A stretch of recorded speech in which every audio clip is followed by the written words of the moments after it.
السلام علیکم ورحمۃ اللہ وبرکاتہ۔ رب اشرح لی صدری ویسر لی امری واحلل عقدۃ من لسانی یفقہوا قولی۔ اللہم فقہنا فی الدین، اللہم انی اسألک علما نافعا وعملا متقبلا ورزقا طیبا۔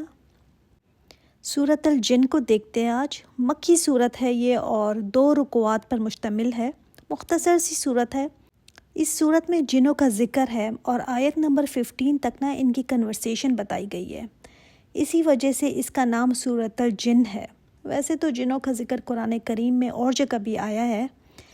اس سورت کے ذریعے ہم ایک ایسے عالم کے بارے میں جان سکتے ہیں جس کا ویسے ہمیں شعور نہیں مل سکتا، ہم اپنے سینسز سے جس کو نہیں پا سکتے، وہ جنوں کا عالم ہے۔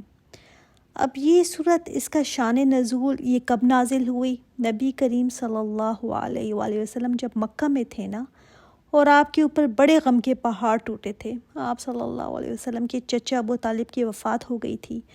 آپ صلی اللہ علیہ وآلہ وسلم کی پیاری بیوی حضرت ختیجہ رضی اللہ تعالیٰ عنہ کی وفات ہوئی تھی، اور اس کے بعد آپ صلی اللہ علیہ وسلم نے جب طائف جانے کا ارادہ فرمایا کہ وہاں جا کر ان لوگوں سے کچھ بات کی جائے کہ وہ آپ کو پناہ دے دیں، تو مکہ میں حالات اس وقت بہت زیادہ مشکل ہو گئے تھے۔ تو طائف والوں کا رویہ آپ سب کو پتہ ہے کتنا زیادہ خراب تھا آپ صلی اللہ علیہ وآلہ وسلم کے ساتھ۔ تو وہاں سے جب واپس آپ صلی اللہ علیہ وآلہ وسلم تشریف لائے تو آتا ہے کہ وادی نخلا میں آپ صلی اللہ علیہ وآلہ وسلم فجر کی نماز پڑھا رہے تھے کہ جنوں کی ایک جماعت نے سنا آپ صلی اللہ علیہ وسلم کی تلاوت کو، اور وہ پھر ایمان لے آئے تھے۔ انہوں نے جا کر پھر اپنے اور قبیلوں والوں کو بھی اسلام کی دعوت دی۔ بخاری اور مسلم کی روایت ہے کہ اس کے مطابق عبداللہ بن عباس فرماتے ہیں کہ آپ صلی اللہ علیہ وسلم اصحاب کی جماعت کے ساتھ اوقاس کے بازار میں گئے۔ اس وقت شیاطین اور آسمانوں کی خبروں کے درمیان ایک چیز حائل ہو گئی تھی اور ان لوگوں پر آگ کے گولے پھینکے جاتے تھے۔ جنات نے آپس میں کہا، تمہارے اور آسمان کے درمیان جو چیز حائل ہوئی ہے وہ کوئی نئی چیز ہے، بس زمین کے مشرقوں اور مغربوں میں جاؤ اور ڈھونڈو کہ وہ کیا چیز ہے۔ اب ہم جانتے ہیں کہ جنات ایکسس رکھتے ہیں آسمانوں تک کی، وہاں تک پہنچ جاتے ہیں اڑ کر۔ تو یہ جنات اوپر جایا کرتے تھے اور سن لیا کرتے تھے کہ وہاں پر کیا باتیں ہوتی ہیں۔ جب اللہ تعالیٰ کا کوئی حکم نازل ہوتا ہے تو فرشتے اللہ تعالیٰ کا حکم سنتے ہیں، اس کے بعد وہ جیسے آپس میں ڈسکس کرتے ہیں کہ اللہ تعالیٰ کا یہ حکم آیا ہے، دوسرے کو بتاتے ہیں۔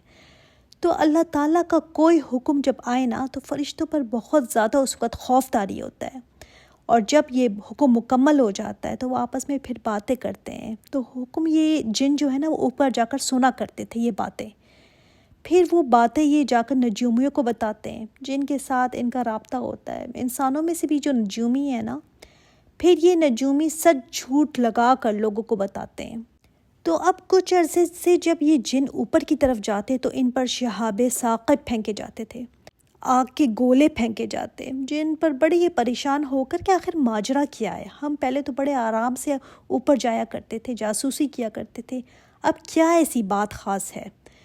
تو کوئی ضرور معاملہ ہونے والا ہے زمین والوں کے ساتھ، کوئی بڑی چینج آنے لگی ہے، کوئی بڑی بات، کوئی بڑی خبر ہے۔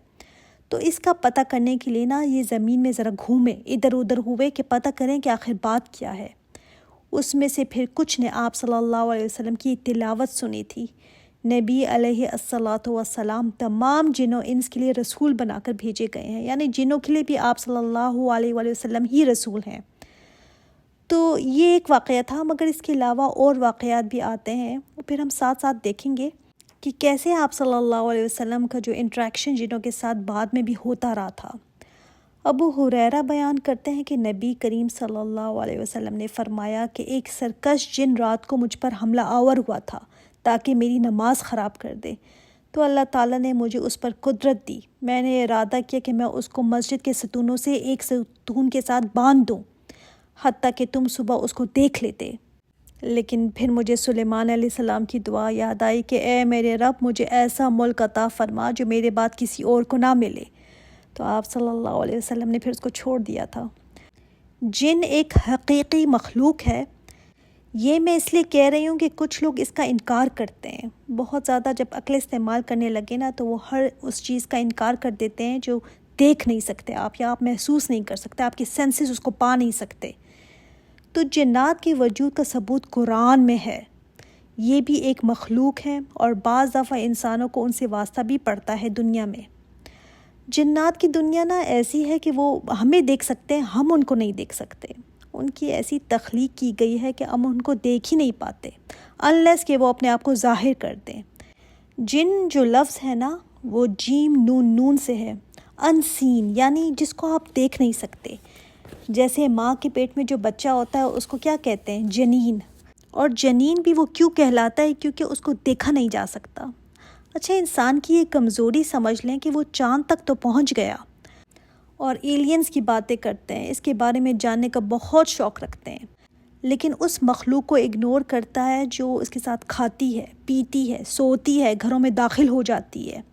آگ سے یہ بنے ہوئے ہوتے ہیں، اور انسانوں سے پہلے نا آدم علیہ السلام کی پیدائش سے پہلے جنات موجود تھے، پہلے ہی زمین کے اوپر رہا کرتے تھے، مگر جب اللہ تعالیٰ نے انسانوں کو بنانے کا فیصلہ فرمایا نا تو ان کو دھکیل دیا گیا۔ سورۃ البقرہ میں ہے کہ جب اللہ تعالیٰ نے انسانوں کی پیدائش کا فرشتوں کو بتایا تو وہ بولے یا اللہ یہ انسان تو زمین پر خون خرابہ کرے گا، فساد کرے گا۔ تو ان فرشتوں نے کیوں یہ بات کہی تھی؟ اس لیے کہ وہ جانتے تھے کہ اس سے پہلے ایک مخلوق آئی تھی جس کو آزادی ملی ہوئی تھی۔ اب اگر انسان بھی آزاد مخلوق پیدا کر دیے گئے جس کے پاس چوائس ہے تو بڑا فساد کرے گا یہ زمین پر۔ مطلب یہ جنات پہلے فساد کیا کرتے تھے، ان کے اندر بگاڑ تھا۔ پھر یہ جنات باتیں سننا بھی پسند کرتے ہیں، ان میں سے کچھ ایسے ہیں جو گھروں میں رہنا پسند کرتے ہیں۔ اسی وجہ سے بعض لوگوں کے گھروں میں نا کچھ ایسی آوازیں کبھی آتی ہیں، عجیب و غریب انیوژول چیزیں ہوتی ہیں۔ ایک اور چیز کہ جنات اپنی صورت چینج کر سکتے ہیں، جیسے فرشتے جو ہیں نا صورت کسی صورت میں بھی آ سکتے ہیں، اسی طرح جنات بھی کسی صورت میں بھی آ سکتے ہیں۔ زیادہ صورتیں جو یہ دھارتے ہیں وہ تو یا کالا کتا ہوتا ہے، کالی بلی، گدھا یا سانپ۔ سب سے زیادہ سانپ کی صورت میں آتے ہیں، جو کہ ہمیں حدیث سے بھی پتہ چلتا ہے۔ آپ صلی اللہ علیہ وآلہ وسلم نے وارننگز بھی دی ہیں ان کو مارنے پر، کہ یہ سانپ کی شکلوں میں بعض دفعہ گھروں کے اندر بھی آ جاتے ہیں۔ تو آپ صلی اللہ علیہ وسلم نے، مسلم کی روایت ہے کہ مدینہ میں جنات کی ایک جماعت اسلام لا چکی تھی، اگر تم نے سانپوں میں سے کسی کو گھروں میں رہتے دیکھو تو ان کو 3 دفعہ نکلنے کے لیے خبردار کرو، اگر اس کے بعد بھی وہ سانپ نظر آئے تو پھر اس کو مارو۔ مطلب اگر گھر میں سانپ نظر آ جائے تو فوراً نہیں مارنا چاہیے، 3 دفعہ پہلے اس کو نکل جانے کا کہو، اگر نکل جائے تو جن ہے، اور اگر نہ نکلے تو پھر اس کو مار سکتے ہیں، پھر وہ سانپ ہے۔ اب فرشتے ڈیفرنٹ شکلیں اختیار کر سکتے ہیں، جیسے جبرائیل علیہ السلام انسانی شکل میں بھی آپ صلی اللہ علیہ وسلم کے پاس آیا کرتے تھے، لیکن فرق کیا ہے؟ فرشتے جب اپنی شکل چینج کرتے ہیں نا، اور جن جب اپنی شکل چینج کرتے ہیں، تو فرشتوں کو تو آپ قابو نہیں کر سکتے۔ ہاں، مگر جن جس صورت میں آیا ہے اگر آپ نے اس کو قابو کر لیا تو پھر وہ کچھ نہیں کر سکتا۔ جیسے اگر کتے کی شکل میں آیا ہو اور آپ نے اس کو باندھ دیا تو پھر یہ نہیں کہ وہ ہوا بن کر اڑ جائے یا کسی اور طرح سے نکل جائے، نہیں، پھر نہیں نکل سکتا وہ۔ لیکن ایک اور بات کہ ہر کالا کتا یا ہر سانپ کو دیکھ کر یہ بھی نہیں سمجھنا چاہیے کہ جنی ہوگا، ضروری نہیں ہے۔ دوسرا، ہم یہ بہت سنتے ہیں کہ فلاں کے قبضے میں جن ہے اور وہ ایسے کرتا ہے اور ویسے کرتا ہے، تو جنات جو ہے نا وہ ایسے انسانوں کے قبضوں میں نہیں آ جاتے۔ اول تو یہ چیز جائز ہی نہیں، بالکل جائز نہیں، حرام ہے۔ جن جو ہے نا انسان کے کام تب کرتے ہیں جب انسان کفر کرتا ہے، سوائے سلیمان علیہ السلام کے۔ ان کے پاس جنات تھے، خدمت کے لیے تھے، ان کے کام کیا کرتے تھے۔ اللہ تعالیٰ نے سلیمان علیہ السلام کے انڈر ان جنوں کو کیا ہوا تھا۔ اس کے علاوہ کئی لوگ جو دعویٰ کرتے ہیں کہ ان کے پاس جن ہے، تو یہ جن ایسے ہی نہیں خدمت کرتے، ان کو قابو کرنے کے لیے انسان کو کفر کرنا پڑتا ہے، اور کفر صرف زبان سے نہیں بلکہ ایسے کفر یا ایسے اعمال انسان کو کرنے پڑتے ہیں جن سے صاف واضح ہو جائے کہ واقعی میں اس نے کفر کا عمل کر لیا ہے، تب یہ جن ان کے کام کرتے ہیں۔ غلط کام ہوتے ہیں، جن بھی ویسے ہی ہوتے ہیں ان کے، اور یہ انسان بھی بہت بہت برے انسان ہوتے ہیں تبھی ایسے کام کرتے ہیں۔ منہ سے بات کرتے ہوئے ڈر بھی لگتا ہے، لیکن یہ جادوگر جو جنوں کو قبضوں میں کرتے ہیں نا، اس کے لیے قرآن کی بے حرمتی کرتے ہیں، ایسے ایسے کام کرتے ہیں، استغفر اللہ۔ چاہے پھر کوئی مسلمان نماز پڑھے، روزہ رکھے، لیکن اگر جن اس کے قبضے میں ہے نا تو وہ ضرور کوئی ایسے غلط کام کرتے ہیں جو کفر والے ہیں۔ تو اس صورت میں ہمیں کیا بتایا جا رہا ہے؟ جن جنوں کو روک دیا گیا نا اوپر آسمانوں پر جانے سے، تو ان کو ہوا کہ کچھ خاص ہوا ہے، کچھ خاص ہو رہا ہے، تو یہ پتہ کرنے کے لیے وہ پھیل گئے تھے زمین پر۔ اب جب یہاں سے گزرے تو انہوں نے نماز میں آپ صلی اللہ علیہ وسلم کی تلاوت سنی، اور نبی کریم صلی اللہ علیہ وسلم کو نہیں معلوم۔ اس صورت میں اللہ تعالیٰ نے نبی علیہ الصلاۃ والسلام کو بتایا کہ قرآن سنا ہے جنوں کی ایک جماعت نے۔ اللہ تعالیٰ نے اس صورت میں نبی کریم صلی اللہ علیہ وسلم کو بتایا، اور پھر جنہوں نے آگے جا کر کیا کام کیا، جب وہ یہ کلام سن کر گئے نا تو ان کا رسپانس کیا تھا؟ شروع کی 15 آیات اسی بارے میں ہیں۔ قل، کہہ دیجئے، اللہ تعالیٰ فرما رہے ہیں اے نبی اپنی امت کو بتا دیں، اوحی الیہ، میرے اوپر وحی کی گئی ہے، انہ استمع، کہ بے شک غور سے سنا ہے، اس قرآن کو غور سے سنا ہے، نفر من الجن، ایک نفری نے جنوں میں سے، اس وحی کو ایک نفری نے سنا ہے۔ اور میں نے آپ کو بتایا تھا نا کہاں پر سنا تھا؟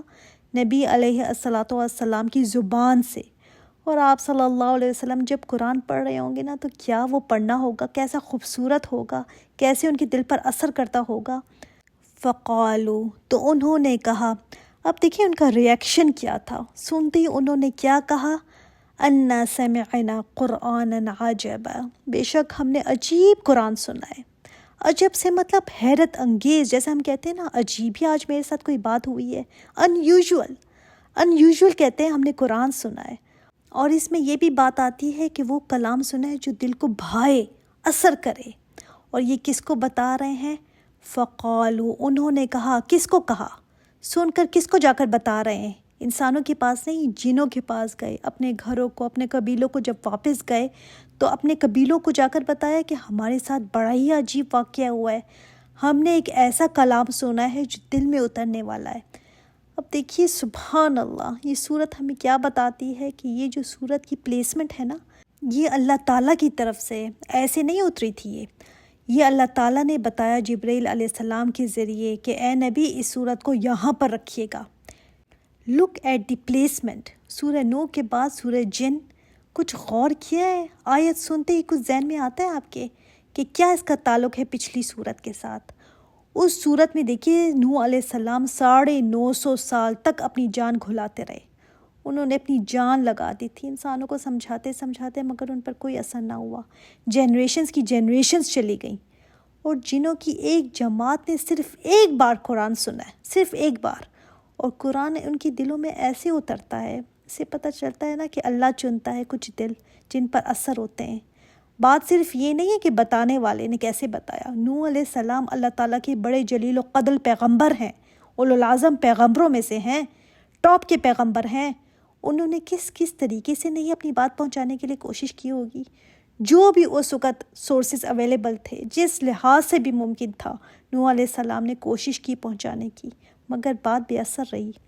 اور یہ جن کتنی لمبی قرات کی ہوگی آپ صلی اللہ علیہ وسلم نے، ہاں نماز فجر میں کتنی لمبی، کوئی گھنٹوں کی تو نہیں ہوگی نا، تھوڑی دیر کی ہی ہوگی، مگر اس سے اتنا متاثر ہوئے کہ قرآن عجبا کہا۔ اور کیا کہتے ہیں؟ یہدی الی الرشد، ہدایت دیتا ہے، رہنمائی کرتا ہے، راستہ دکھاتا ہے، کس کی طرف؟ بھلائی کی طرف، رشد کی طرف۔ رشد مطلب جس میں دنیا اور آخرت کی بھلائی ہو، اس کی طرف یہ گائیڈ کرتا ہے۔ فآمنا بہ، تو ہم ایمان لے آئے بھائی، ہم نے تو مان لیا۔ سبحان اللہ سبحان اللہ۔ اچھا دیکھیں، لوگوں کو اگر اس طرف بلائیں نا تو کچھ لوگ تو ایسے ہوتے ہیں جیسے پیاسے ہوں، کچھ لوگ کہتے ہیں کہ ہمارے پاس ٹائم نہیں ہے، ہماری اور کمٹمنٹس بہت ہیں، آپ بس دعا کریں۔ ہاں ہم تو دعا کریں، بس خود کچھ نہ کریں۔ ٹائم کیوں نہیں ہوتا؟ کھانا کھانے کا ٹائم مل جاتا ہے، ضرورت ہے نا۔ کون کہتا ہے کہ مجھے باتھ روم جانے کا ٹائم نہیں ملتا، مجھے کھانا کھانے کا ٹائم نہیں ملتا؟ نہیں، نکالتے ہیں، ضرورت ہے۔ اسی طرح جب قرآن ضرورت بن جائے گا نا تو ٹائم خود بخود نکل آتا ہے۔ کون سا گھر ہے جہاں کھانا نہیں پکتا، یا گروسری یا شاپنگ نہیں ہوتی، یا دعوتیں نہیں ہوتی؟ نہیں، اس کے لیے ہم ٹائم نکالتے ہیں، سب چیزوں کے لیے ہم ٹائم نکالتے ہیں۔ تو لوگ ایسے اچھے انداز سے نا جب انکار کر دیتے ہیں، کہ اس سے ایک ہی بات سمجھ میں آتی ہے کہ واقعی میں اللہ ہی چنتا ہے دل اپنے کلام کے لیے۔ کسی کے پاس ٹائم ہے بھی، مگر بس وہ کہتے ہیں نہیں بیٹھا جاتا بھائی، ہم سے نہیں سنا جاتا، بہت بھاری ان کو محسوس ہوتا ہے۔ کوئی کہتا ہے حفظ کر رہی ہوں، حفظ کرنا اچھی بات ہے، مگر قرآن حفظ کرنے کے لیے تو نہیں اترا۔ قیامت کے دن اللہ تعالیٰ نے یہ نہیں پوچھنا کہ حفظ کیا تھا کہ نہیں، کتنا کیا تھا۔ ہاں، یہ سوال ضرور ہوگا کہ تم اس قرآن سے ہدایت تم نے پائی تھی کہ نہیں پائی تھی، تم اس پر چلے تھے کہ نہیں۔ چلنے کا حساب ہونا ہے، ہدایت اس سے نہیں لینا تو مقصد ہی فوت ہو گیا۔ بات دل تک پہنچنے کے لیے سننا جو ہے نا وہ پہلا عمل ہے۔ انہوں نے بھی سنا، اور یہاں پر سننے کے لیے جو لفظ آیا ہے نا وہ استماع آیا ہے۔ ایک ہوتا ہے سمع، یہ بھی سننا ہوتا ہے، ایک آتا ہے تا کے ساتھ، مطلب غور سے سننا۔ غور سے سننا ہدایت پانے کے لیے پہلا سٹیپ ہے، اور سورۃ الملک میں بھی ہم نے سننے کی بات پڑھ چکے ہیں نا، سننا اور غور سے سننا۔ اکثریت کے پاس تو سننے کا بھی وقت نہیں ہے، کان میں آواز تو جانے دیں، نہیں سننا بھی نہیں ہے۔ پتہ نہیں سننے میں کوئی فیس لگتی ہے، کوئی محنت لگتی ہے، لیکن نہیں، بس سننا بھی نہیں ہے۔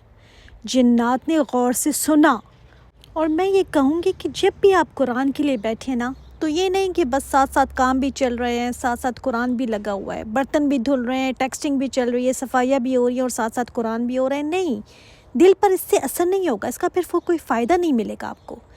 اس کے لیے وقت نکالیں، اس کو غور سے سننے کے لیے فوکس کریں، اس پر فوکس کرنے کے لیے اپنے آپ کو فارغ کریں کاموں سے، اس کی طرف ذہن لگائیں۔ غور سے سننا جو ہے نا پہلا سٹیپ ہے ہدایت کی طرف۔ تو انہوں نے پھر کیا کہا، یہدی الی الرشد، یہ تو ہدایت دیتا ہے بھلائی کی طرف۔ واقعی میں ہم بھی یہ بات سمجھتے ہیں کہ قرآن دنیا اور آخرت کی بھلائی کا نسخہ ہے۔ اللہ تعالیٰ نے دیکھیں قرآن میں نا جنات کی ان باتوں کو رکھ دیا ہمیں سمجھانے کے لیے کہ انسانوں تم سے تو یہ جنی اچھے ہیں۔ ایک دفعہ انہوں نے سننا، اور دیکھو کیسے اس کی تعریف کی ہے، کیسے انہوں نے قرآن کی تعریف کی ہے صرف ایک دفعہ سن کر۔ فآمنا بہ، تو کہتے ہیں ہم بس ایمان لے آئے۔ فآمنا آیا، فا جو آیا نا، اگر وا آتا وآمنا تو اس میں نا تھوڑی سی دیر انٹرول آ جاتا، لیکن فا کے ساتھ آیا فوراً، مطلب رائٹ اوے انہوں نے یہ کام کیا، انہوں نے ذرا بھی دیر نہیں لگائی، فوراً ایمان لے آئے، سن کر فوراً ایمان لائے۔ اللہ اکبر۔ اور پھر یہ جا کر نا فوراً گئے اپنے گھر قبیلوں والوں کو بتانا بھی شروع کر دیا۔ یہ نہیں کہ ابھی تو میں نے سنا ہے، ابھی جا کر میں سوچوں گی، پھر پوچھوں گی، ابھی خود بھی مجھے کچھ نہیں آتا، اب میں کیا کسی کو بتاؤں۔ نہیں، سبحان اللہ، صرف سننا ہی، اور جا کر انہوں نے بتانا شروع کر دیا اپنے گھر والوں کو، اپنی قوم کو۔ سے یہ بھی پتہ چلتا ہے نا جتنا بھی آپ کو آتا ہے دوسروں تک پہنچا دیں۔